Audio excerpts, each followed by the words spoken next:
भजो नित्य गोविंदा नित्य गोविंदा।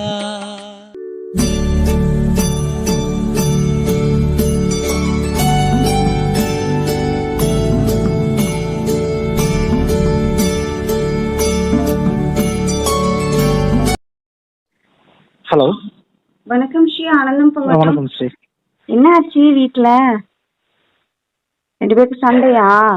என்கிட்ட சொல்லல, நான் கேட்பேன்ல. நம்ம எல்லாரும் ஒரே ஃபேமிலி தானே, என்ன ப்ராப்ளம்னாலும் சொல்லல. நீங்க எங்க வீட்டு மாப்பிள்ளைன்னு சொல்லிட்டா எனக்கு அந்த இடத்துல தோணுது. ஆனா இத்தனை பேர் இருந்தோம், இத்தனை பேர் சொந்த பந்தம் எனக்கு இருந்தும் தனியா அங்க நிக்கிறேன் நானு. அந்த இடத்துல நான் நிக்கிறேன்னா அந்த இடத்துல வலி பெயின் எனக்கு ஒரு மாதிரி ஆயிடுச்சு. இத்தனை பேர் இருந்தோம், யாருமே இல்லைன்றதான் கடைசியில இதான் மாசம் அடிக்கடி சொல்றது போல. எதுவுமே இல்ல, உனக்குன்னு ஒரு எதுவுமே இல்ல, அவ்வளவுதான் லைஃப் அப்படின்ற மாதிரி தான் இருக்கு. சோதனைகள் பண்ணி பண்ணி பார்த்தா தான் நான் கரெக்டா இருக்கேனா இல்லையான்னு எனக்கே தெரியும். ஆனா எனக்கு என்னன்னா, அதான் சொல்லுவாங்களே மேம், எந்த இடத்துல உடைச்சா நான் விழுவன்னு தெரிஞ்சுதான் கடவுள் ஏதோ ஒரு இடத்துல என் டெஸ்ட் வைக்கிறாரு. இப்போ என்ன வந்து குடும்பப்படுத்துன்னு இருக்கு. இல்ல, கர்மா சீக்கிரம் கழிய ஆரம்பிக்கும் மாஸ்டர் பக்கத்துல வந்தீங்கன்னா. அதான் மாஸ்டர் சொல்லிட்டாருல விபாசனா, அதுதான் உனக்கு தாலி கட்டி இருக்குன்னு. நான் கூட தெரிஞ்சு என்னடா மாத்தி சொல்றாரு அப்படின்னு. அதனால வந்து பாப்போம். அது அப்பதானே என்னடா இது இவ்வளவு எப்படி பண்றாள் இவ்வளவு புரிஞ்சுன்னு கேட்கும் போது அந்த இடத்துல வந்து கர்மா கிரியேட் ஆகுது.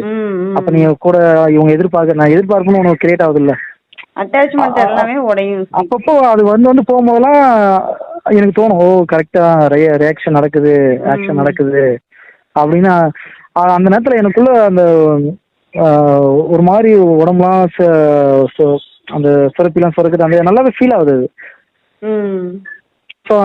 இந்த நேரத்துல நான் கோவப்படம் பாடுறேன் அப்படின்னு அந்த நான் என்னன்னானே என் கூட 2 பேர் பேசுற மாதிரியே அந்த ஃபீல் ஆயிட்டு இருக்கு. நான் என்னடா இந்த நேரத்துல இப்படி ரியாக்ட் பண்றேன் பாரு அப்படின்னு. ஒரு பக்கம் அப்படி இருந்தாலும் ஒரு பக்கம் உண்மையிலே சொல்றேன் மேம், உண்மையிலே வந்து என்னதான் நம்ம வந்து அதெல்லாம் போனாலும் விட்னஸ் பண்ணாலும் அப்பப்போ வந்து எட்டி பாக்குது.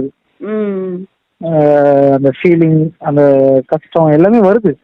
ஆனா என்ன அப்பெல்லாம் வந்து ஒரு 3 நாள் 4 நாள் அப்படியே அந்த சோகத்துல இருக்கும். இப்பெல்லாம் வந்து 2 நிமிஷம் 3 நிமிஷம் வந்து போகுது, அவ்வளவுதான் வித்தியாசம். பண்றாங்க பாத்து அப்படியே போவோம். சிம்பிளா சொன்ன போனா மாஸ்டரோட கான்செப்ட் என்ன அப்படின்னா, எதெல்லாம் நம்மளோடதுன்னு நினைக்கிறோமோ அது எதுவுமே நம்மளோட இல்லைன்னு புரிய வச்சுவார். கண்டிப்பா கண்டிப்பா. புரியுதுங்களா? இதுதான் நடக்கும். என்னோட எக்ஸ்பீரியன்ஸ்ல நான் சொல்றேன்.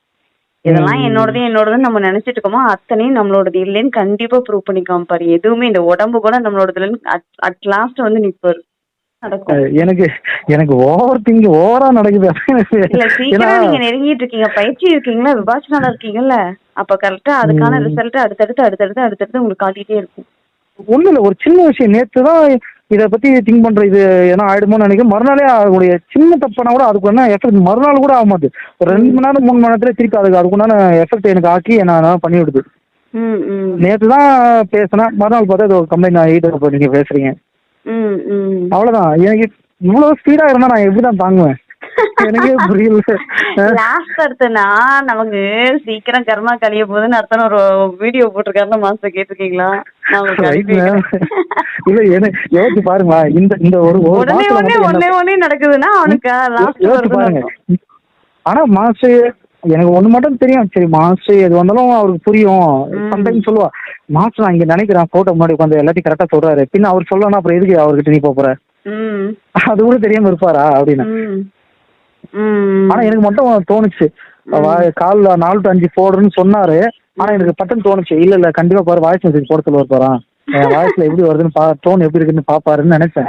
கரெக்டா போட்டாரு மேம். கரெக்டா ஒரு லேப்டாப்ல உட்காந்து நோண்டிட்டு இருக்கேன், டக்குன்னு லேப்டாப்ல வருது மெசேஜ், வாய்ஸ் மெசேஜ் சென்ட் அப்படின்னு. ரைட், ஓகே பண்ணலாமா வேணாம்னு சரி வெளியே வந்து பேசலாம்னு வந்தேன். வரலான்னு பாக்குறேன், நீங்க கரெக்டா கால் 2 வாட்டி அடிச்சு நீங்க அப்பயே தோணுச்சு, ஓ மாஸ்டர் தான் கால் பண்ண சொல்லியிருக்காரு போல அப்படின்ட்டு தான் அதுக்கப்புறம் நான் அட்டன் பண்ணேன். மாஸ்டர் தான் ரொம்ப குழப்பமா இருக்காங்க, கூப்பிட்டு பேசுப்பா என்னன்னு கேளுப்பா அப்படின்னாங்க. நீங்களும் நானும் யாரு பண்ணாலும் ஒண்ணும் நடக்காது. மாஸ்டர் நினைச்சா மட்டும்தான், மாஸ்டரால மட்டும்தான் அவளோட கேரக்டர் மாத்த முடியும் தவிர எத்தனை தமிழ் வந்தாலும் எத்தனை ஏழை வந்தாலும் வேலைக்கு ஆகாது. சீரியஸா சொல்றேன், அவ இது வரைக்கும் நான் பார்க்காத சேஞ்ச் ஆனது யாராலும்னா மாஸ்டரால மட்டும்தான். அதனாலதான் நீங்க என்ன வேணா பண்ணுங்க, 8 மூஞ்சி மேல கூட உடனே 2 போடு கூட போட்டுங்க, அவளை என்ன வேணாலும் உதவி எதை வேணா பண்ணிட்டு போட்டோம், கம்முன்னு இருக்கேன் நானு. வேற மாஸ்டர் சொல்லணும்னு தோணுது, மாஸ்டர் சொல்லணும்னு சொல்லும் போது நம்ம சொல்லித்தானே ஆகணும். இப்ப நீங்க சொன்னாலும் நிறைய ரிலாக்ஸ் ஆயிருப்பீங்க விடுங்க, அதனால ஒன்றும் பிரச்சனை இல்ல. இல்ல இது கூட நான் சொல்லக்கூடாதுன்னு தோணுச்சு. என்னன்னா அது சொன்னாலே ஒரு ரியாக்ட் பண்ண மாதிரி தானே ஆயிப்போகுது. அதனால என்ன நடக்குதுன்னு என் மனசுல பாக்கலாம்னு நினைச்சேன். அதுவும் புதுசுன்னு போச்சு. அதனால எனக்குள்ள என்னென்ன மாற்றங்கள் வருது, எவ்வளவு கோவப்படுறேன், என்ன நான் பண்றேன்றதுலாம் நான் உண்மையிலே அதை யோசிச்சுன்னா கால கம்மு லேப்டாப்பை பார்த்தாலும் என் மைண்ட் அப்படியே கம்முன்னு அமைதியா இருந்தது. டக்குன்னு ஒரு நோட்டிபிகேஷன் வந்து டப்பு நினைச்சு லேப்டாப்ல வாய்ஸ் யூஸ் பண்ண அப்படின்னு. ஆக்சுவலா என்னன்னா எல்லாரும் சார் கூப்பிட்டு என்னை எல்லாம் பழகி விட்டாங்க மேம். ஓப்பனா சொல்ல போனா என்ன திட்டுறதுக்கே ஆள் இல்ல. என்ன திட்டுறதுக்கு ஒரு ஆள் கிடைச்சாங்களா, ஏதோ மாசம் ஏதோ 4 வார்த்தை போடா வாடான்னு ஏதோ நான் சார் கிப்புனாரு. அதுக்கும் அது இல்லாம இப்ப அவரும் பேச மாட்டாரு. இல்ல பேசாமலா இருக்க மாட்டாரு, கவனிச்சுக்கிட்டே தான் இருப்பாரு உள்ள. அதான் தெரியுது. உங்களுக்கு நீங்களா பக்குவப்பட்டவங்க. சரி ஓப்பனா சொல்ல போனா நீங்களா பக்குவப்பட்டவங்க. மாலதிக்கு நிறைய வந்து கவுன்சிலிங் தேவைப்படுது. அதனாலதான் இண்டிவிஜுவல் கேர் எடுத்து பாத்துட்டு இருக்காரு. நிர்வாகிகளோட ஃபர்ஸ்ட் மாஸ்டர் பேசவே மாட்டாங்க, எங்களோட எல்லாம் பேசவே மாட்டாங்க. ஏதாவது கிளாஸ்க்கு பக்கமா இருந்தா ஒரு மெசேஜ் போடுவோம், சரி நம்மள நம்பி தம்பி வந்துட்டாங்க, கண்டிப்பா அந்த குடும்பத்துல வந்து ஒரு நல்ல மாற்றம் ஏற்படுத்தணும். ஏன்னா நான் 1 வருஷம் 2 வருஷம் இல்லாம 10 வருஷம் மேம். 10 வருஷம் வெறும் பாத்ரூம் கழிட்டு இருந்தோம். நான் ஊழியம் ஃபுல் ஃபீட்ல போய் நிக்கிறதே பெரிய விஷயம். அது ஒரு இது இறங்கும் உடம்புல. நான் அனுபவிச்சிருக்கேன் மேம். அதெல்லாம் அனுபவிச்சு அந்த நேரத்துல இறங்கும் போது நான் என்ன பண்றேன்னு கூட தெரியாது. இப்போ எங்கெங்கோ நான் படிச்சு எந்த காலத்துலயே படிச்ச விஷயம்லாம் மைண்ட்ல வரும். அந்த இடத்துல அதை சொல்லுவேன். அவங்களுக்குள்ள எவ்வளவு மாற்றம் வந்திருக்கு, தண்ணியை வச்சு ப்ரே பண்ணி கொடுப்பேன்.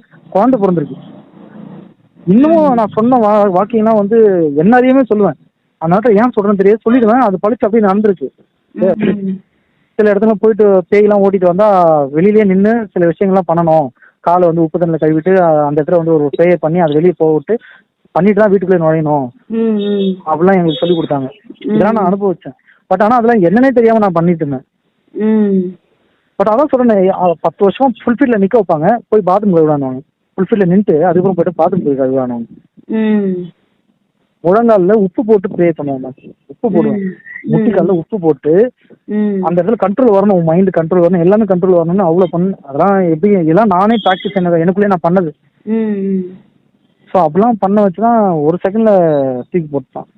ஏதோ சொல்லுவாங்க பிசாசுன்னு சொல்லுவாங்க எங்க இதுல. உண்மையா இருந்த தூக்கி போட்டா எனக்கு இன்னைக்கு வரைக்கும் அது கோவம் இருக்கும். என்னடா அது இவ்வளவு பண்ணி அசால்ட்டா தூக்கி போட்டாங்களே, அதுக்கப்புறம் என்னன்னு கூட கேட்கல. ஆனா எங்க ஊழியக்காரர் மட்டும் அப்பப்போ நீ சாதாரணமா விஷயம் இல்லை உனக்குள்ள இருக்கிறதுலாம் நான் பார்த்துருக்கேன், அதை உனக்குள்ள ஏதோ ஒன்று இருக்கு ஆனா அப்படின்லாம் சொல்லுவாரு. பட் ஆனா பெருசா எடுத்துட்டு சின்ன வயசுல அரியர் வயசு காலேஜ் படிக்கிற வயசு அப்பதான் வேலைக்கு போறேன், அதெல்லாம் பெருசா தெரியாது. ஆனா இப்போ நடக்கிற விஷயங்கள்லாம் பார்க்கும்போது மாசு அதான் சொல்லுவாங்க, மாசு தூண்டி விடுற மாதிரியே எனக்கு தோணுது. இதுக்கு முன்னாடி நடந்த விஷயம்லாம் எனக்கு புதுசாவே இல்லை. என்னமோ தூண்டி விட்டு எனக்குள்ள இருக்கிறது வெளியே கொண்டு வந்துட்டு இருக்காரு. ஆனா தெரியுது நல்லா, நான் கோவப்படுற விஷயங்களும் சரி, எங்க அம்மா கிட்ட நான் நடந்துக்கிற விஷயம் சரி, வேலையில பண்ற விஷயம் சரி, எவ்வளவு விஷயம் மாற்றங்கள் தெரியுது. பட் ஆனா வந்து என்னன்னு எனக்கு ஒரே ஒரு ஆசை என்னன்னா, நான் எதுக்காக போறேன், என்னோட முற்பிறவி என்ன, அதை மட்டும் நான் தெரிஞ்சுக்கணும் ரொம்ப ஆசைப்படுறேன். ஆனா மாஸ்டர் அதை உள்ள விட மாட்டாரு. அது எப்ப விடணும்னு தோணுதோ அப்பதான் விடுவாரான்னு தெரியல. எனக்கு அதை கண்டுபிடிச்சி என்னன்னாச்சும் நான் தெரிஞ்சுக்கணும், யாருனாச்சும் தெரிஞ்சுக்கணும்னு ரொம்ப நாள் ஆசையா இருக்கு. ஏன்னா எனக்கு தண்ணி பார்த்தா ஒரு பயம் வருது, ஏன்னு வரமாட்டேன்னு தெரியல. ரொம்ப பெரிய தண்ணி பார்த்தா என் முதுகுல வந்து ஒரு சிலுக்குது. அப்படியே என்னமோ அது ஒரு பயம்னு சொல்ல முடியல.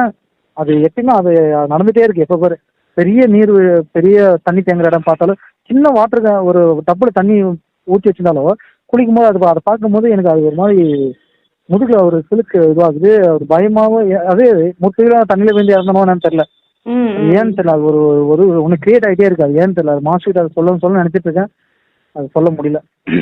எனக்கு இப்போ என்னன்னா, எனக்குள்ள நடக்கிறத நான் இன்னும் நல்லா டீப்பா வாட்ச் பண்ணணும், டீப்பா போகணும். ஏன்னா திடீர்னு தோணுது, திடீர்னு முழிப்பு வருது, ஏந்து உட்காருன்னு தோணுது. டக்குன்னு பார்த்தா முழிப்பு அது கண்ண மூடி உட்காந்தனா அவ்வளோ பர்ஃபெக்டா இருக்கு மேம். எந்த ஒரு எண்ணம் இல்லை, அழகா அந்த அந்த இருட்டுக்குள்ள போற ஃபீல் இருக்கு பாருங்க, அதெல்லாம் சொல்லி வராது. அந்த இருட்டுக்குள்ள போக போக போக என்னமோ ஒன்று வந்துட்டே இருக்கு. அது அது ஒரு ஹாப்பியா இருக்கு, நல்லா இருக்கு. அது மாஸ்டர் தான் நான் சொல்ல நினைக்கிறேன், ஆனா சொல்ல முடியல. அது அந்த இருட்டே எனக்கு ரொம்ப பிடிச்ச மாதிரி, ரொம்ப அந்த இருட்டுக்குள்ள என்னவோ ஏதோ தேடுறேன்னு உள்ள போயினே இருக்கேன். சம்டைம் வந்து எனக்குள்ள அந்த உடம்புக்குள்ள அந்த ஹார்ட் பீட் வருது பாத்தீங்களா, உடம்புல அங்கங்க துடிக்கிறது அப்படியே அழகா தெரியுது. இப்பெல்லாம் நரம்புங்க எங்கேயோ அந்த நாடிலாம் பிடிச்சி பார்க்கும்போது பீட் வரும் பாத்தீங்களா, அந்த பீட்லாம் எனக்கு நார்மலாவே உடம்பு ஃபுல்லா தெரியாது. அந்த தூக்கி போடுற மாதிரியே ஒரு ஃபீல் ஆகுது. என் பாதத்துல அந்த வைப்ரேஷன் அவருக்கு தெரியுது. செப்பல் இல்லாம தரையில் நடந்தா ஒரு வைப்ரேஷன் தெரியுது. அதெல்லாம் ரொம்பவே தெரியுது. நான் மாதிரி இதை சொன்னேன், இது சொல்லுன்னு ஒரு வாரமா என்கிட்ட சொல்லிட்டு இருக்கா. பட் ஆனா சொல்லவும் வரல, ஏன்னு தெரியல. மாஸ்டர் எப்ப சொல்லணும்னு இருக்குன்னு தெரியல. எல்லாம் பெர்ஃபெக்ட்டா நடந்துட்டு இருக்குது, விடுங்க பாத்துக்குவோம். மாஸ்டர் முன்னாடி உட்காந்து அவ அழுதுட்டு இருக்கா. மாஸ்டர் சும்மா இருக்க மாட்டாரு எனக்கு தெரியும். டக்குன்னு அது ஏதோ ஒண்ணு ரிப்ளை வந்திருக்குன்னு தோணுச்சு. அவ அங்க உட்காந்து அழுதுட்டு இருக்கா, நான் உட்காந்து பெட்டு மேல உட்காந்து லேப்டாப் நோண்டிட்டு இருக்கேன். அவ கீழே உட்காந்து அழுதுட்டு இருக்கா. டக்குன்னு மெசேஜ் வருது மாஸ்டருக்கு. முன்னாடி மாஸ்டர் முன்னாடி உட்காந்து ஏதாவது தெரிஞ்சிடல மாஸ்டருக்கு.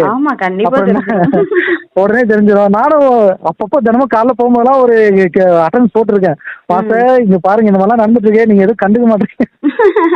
காலைல கூட சொல்லிட்டு தான் இருந்தேன், எதுவும் கண்டுக்கவே மாட்டீங்க, எனக்கு ரொம்ப ப்ரெஷர் கொடுத்துட்டு இருக்காங்க அப்படின்னு. புரிஞ்சுக்கவே மாட்டேன் மாஸ்டர் அப்படிலாம் சொல்லிட்டு கம்மு ஒரு 2 வாரம் திட்டிகிட்டே போயிட்டேன் நானு. ஒன்னும் கண்டுக்கவே மாட்டீங்க, போன் பண்ணா மட்டும் பண்ணவே விட மாட்டீங்க, என்ன பண்றீங்களா பண்ணுங்க அப்படின்ட்டு அப்படியே 2 வாரத்துக்கு சொல்லி திட்டிட்டு தான் போனேன். காலைல உண்மையிலே திட்டிட்டு தான் போனேன். பண்றது ஒன்றும் சரியில்லை மாஸ்டர், நீங்க சும்மா ஒரு வாரத்தை கூட பேச மாட்டீங்க, அவளும் ரொம்ப ஓவரா பண்றா, அவளை திட்டவே மாட்டீங்களே அப்படின்னு கூட சொல்லிட்டு தான் போனேன். பார்த்தா இன்னைக்கு உடச்சிட்டாரு. அதான் ஒண்ணு, எல்லாத்துக்கூடயும் கணக்குல தான் இருப்பாரு. எங்க அக்கா பொண்ணு இருக்கா, நீங்க பாத்துருப்பீங்க, கர்மீவத்தை கூட கூட்டிட்டு வந்திருந்தேன். அக்ஷயா. அக்ஷயா. அவ இது வாய்ஸ் போடவே இல்ல, அது போன் இல்லாதனால. அதுக்கு அவ்வளோ அழகா சொல்லியிருந்தாரு. டெய்லி அந்த பொண்ணு வீட்டுல இருந்து சொல்லிட்டு இருப்போம் அப்படின்னு. போன் கிடைக்கலனாலும் அங்க உட்காந்து சொல்லுமா, எனக்கே தெரியாது அந்த விஷயம். சொன்னா இவ்வளவு என்கிட்ட கேட்டா, நீ மாலை போடாத கூட கேட்டாரு மாஸ்டர் அப்படின்னு. நான் மாலை போடாம போட்டு தானே இருக்கிறேன் அப்படின்னு. அவளும் சொன்னா நீ போட்டு தானே எப்பயே கழிட்டுறியா அப்படின்னு என்ன கேட்டா. குளிக்கும் போது தான் கேட்டோம் அப்படின்னு, அது கூட தெரிஞ்சிருக்கா அப்படின்னு சொன்னேன். பட் ஆனா என்னன்னா இவ அதான் நான் இப்பவும் சொல்றது என்னன்னா, எத்தனை தமிழ் வந்தாலும் எத்தனை ஏழ்மை வந்தாலும் மாற்ற முடியாது. மாஸ்டரால மட்டும்தான் இவளை மாற்ற முடியும். அவ்வளவுதான் என்னால எனக்கு தெரிஞ்சது. என்ன நடக்குதுன்னு பார்ப்போம், வேடிக்கை பார்ப்போம். எனக்கு தோணுச்சு அதுதான். நான் இருக்கேன்னா என்னை சுத்தி இருக்கவங்க கரெக்டா அதே மாதிரி அவங்க கொண்டு போயிடணும். என்னால முடிஞ்சது எஃபெக்ட் போடுறேன். வராது அடுத்த விஷயம். என் பொண்டாட்டியும் நான் கூப்பிட்டு போனேன், எங்க அம்மா அப்பாவும் நாளைக்கு வரணும். எனக்கு ஆசை. நாளைக்கு அவங்களும் நாளைக்கு இப்போ ஃபியூச்சர்ல நாளைக்கு மாஸ்டர் பார்க்கணும், மாஸ்டர் கண்ணை பார்க்கணும் அவங்க. அதெல்லாம் எனக்கு ரொம்ப ஆசை. என்னை பொறுத்தவரை நான் மட்டும் போய் சேர்ந்தேன்னா அது நல்லது இல்லை மேம். என் ஒய்ஃபும் என் குடும்பம் எல்லாரும், என் கூட இருக்கிற என் ஃப்ரெண்ட்ஸ் எல்லாரும் வரணும். அது என்ன எழுதிருக்கோ பார்ப்போம். வரும்போதே வரம் கேட்டு தானே வரோம், இப்படிதானே வரணும். அது நடக்கிறதுக்கு என்ன நடக்குதோ நடக்கட்டும். ஒரு 2 தட்டு தட்டுறதுக்கு யாரும் இல்ல. 2 தட்டு தட்டினாங்கன்னா டே வாய் மூடுறான்னு 2 தட்டு தட்டினாங்கன்னா நல்லா இருக்கும். அது இல்லாம தான் அவசரப்படுறேன். அது அந்த மாதிரி பண்ணது என் மாஸ்டர் தான் பண்ணாரு, வேற யாரும் இல்லை. என்ன திட்டுறது அப்படிதான் அப்படி ஒரு மாதிரி திட்டினதுதான் எனக்கு. அவர் எதை சொல்லுவாங்க, எல்லாரும் நல்லா பாசம் பேசினா பிடிக்கும், எனக்கு திட்டினா பிடிக்குது. அவங்க என்ன திட்டுறதுக்கு ஒரு ஆள் இல்லைன்னு அவசரப்பட்டேன். அந்த திட்டுறதுக்கு ஒரு ஆள் கிடைச்சது. இதனால என் முன்னாடி தான் மாஸ்டர் இருக்கும்போது என்ன கவலை பார்த்துக்கலாம். வந்துருவாங்க கவலைப்படாதீங்க. ஓகே சி, உடம்பு பார்த்துக்கலாம். நமக்குன்னு ஒரு எப்படி சொல்றது, ஒரு முறையா அங்கங்கன்னு ஓடி போய் வீண்டு வராம அது யாரையும் நம்பி பணத்தை செலவு பண்ணி ரேட்டுக்கு எத்தனை பேர் கால் பண்ணி நாங்க போலாம் அப்படி அலைஞ்சாங்க. எவ்வளோ என்னென்ன மட்டும் போய்க்காங்க. ஆனா இல்லடா இதுதாண்டா கரெக்டா போறது, வாய் முட்டுக்காம உட்காரான உட்கார வச்சாரு. கரெக்டா போகுது, அது அப்படியே போட்டதும் கம்மியா இருக்கேன். நமக்குன்னு ஒரு வட்டத்துக்குள்ள போட்டு கரெக்டா இதுதாண்டா வழி, இப்படிதாண்டா போகணும்னு தலையை தட்டினாருன்னா போட்டாரு. அது அப்படியே போட்டோம், கரெக்டா இருக்குன்னு நான் நினைச்சு அப்படியே போயிட்டு இருக்கேன். பார்ப்போம். ஓகே சரி, கரெக்டா தான் எல்லாம் போயிட்டு இருக்கு. உங்களுக்கே புரியும். கண்டிப்பா எல்லாமே புரியும் உங்களுக்கே. கொஞ்ச நாள் எனக்கு நான் எதுக்காக வந்திருக்குன்றது மாஸ்டர் எனக்கு தெரியறது இல்லை. எனக்கு ஒரு கண்டாயும் தெரியல. ஆனா மாஸ்டருக்கு தெரியும் நான் ஏதோ எதுக்காக வந்திருக்கேன், என்ன பண்ண போறேன்றது, ஃபியூச்சர்ல நான் என்னவா இருக்க போறேன், நான் எப்படி இருக்க போறேன்னு மாஸ்டருக்கு தெரியும். அது டியூன் பண்றதுக்காக என்ன பண்ணாலும் நான் ரெடி.